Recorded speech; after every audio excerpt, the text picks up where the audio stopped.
When we look at the inherent rights, treaties, and treaty rights now, like I said, they're portable. So wherever our people go, they maintain their sovereignty status, their inherent rights status, their treaty and treaty rights status.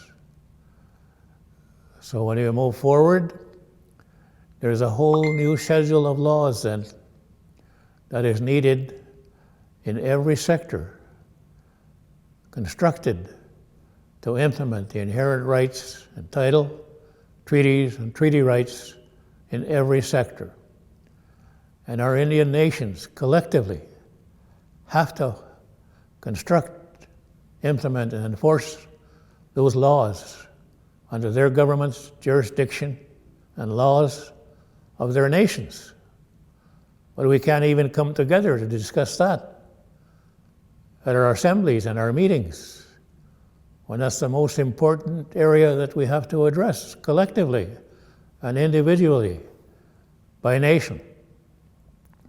So when we talk about the implementation, remember, every individual and members collectively have clear, distinct duties and responsibilities for inherent rights and title, and now treaties and treaty rights. So I ask, what are we waiting for?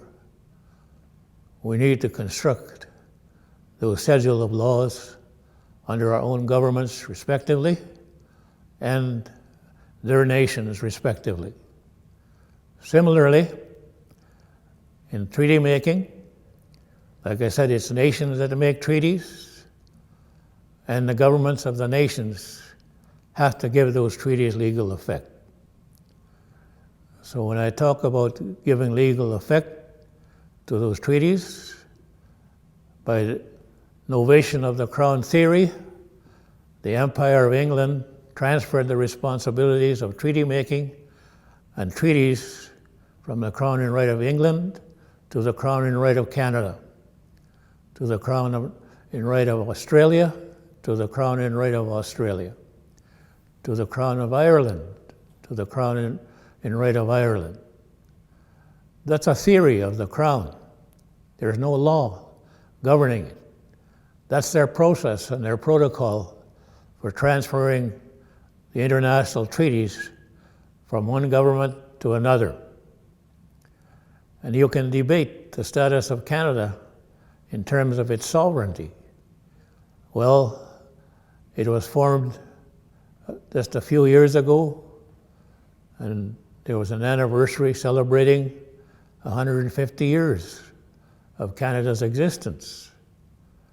The only thing I will celebrate is our future, where we now turn everything around based on our conditions and our status and our rights and our sovereignty, implementing our own government, certifying and registering our own people, certifying and registering this program standards by sector under our own inherent laws and jurisdiction, certifying and registering the implementation of our national powers of governing, our national powers of treaty making,